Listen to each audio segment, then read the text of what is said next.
महायुतीत नाशिक विधान परिषदेचा तिढा कायम। आज गिरीश महाजन आणि मंत्री उदय सामंतांची एकत्र बैठक। उर्वरित अर्जांवरती चर्चा होणार असल्याची सूत्रांची माहिती।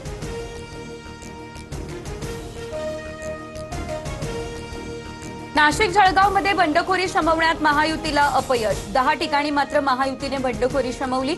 बंडखोरांवर कारवाईचा इशारा। विधान परिषदेच्या 17 पैकी 6 जागा बिनविरोध। पुण्यासह ठाणे, रायगड, यवतमाळ, चंद्रपूर आणि अहिल्यानगरची जागा बिनविरोध। महाविकास आघाडीवर मात्र नामुष्की 8 उमेदवारांची माघार।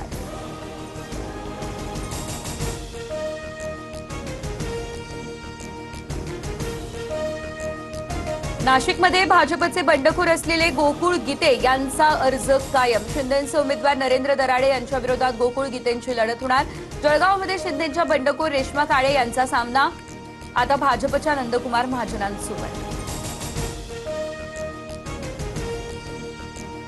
उमेदवारी मागे घेण्यासाठी 150 कोटींचा घोडेबाजार। निवडणुका बिनविरोध करण्यासाठी सत्ताधारी पक्षाचा अट्टहास। संजय राऊत यांचा हा हल्लाबोल।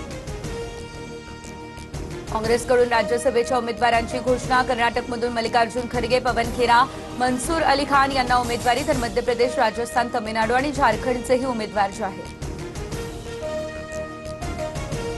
8 तारखेच्या बैठकीआधीच इंडिया आघाडीमध्ये फूट पडण्याची शक्यता। बैठकीला न जाण्याची डीएमकेची भूमिका। तमिळनाडूमध्ये काँग्रेसने थलपती विजयच्या टीव्हीकेला पाठिंबा दिला, त्यामुळे डीएमकेची जाहीर नाराजी। जर्मनीच्या फ्रँकफर्ट विमानतळावरती लुफ्तान्सा एअरलाइन्सच्या विमानाला अपघात झाला। विमानाचा लँडिंग गिअर तुटला, काही कर्मचारी जखमी। पुण्याची हवा ही धोक्याच्या पातळीवरती। 2021 नंतर शहराला हवेचा गुणवत्ता निर्देशांक सातत्यानं खालावला। हवा दूषित होण्यामागे वाढती वाहन संख्या, बांधकाम आणि रस्त्यावरील धूळ कारणीभूत, एका अहवालातून हे समोर।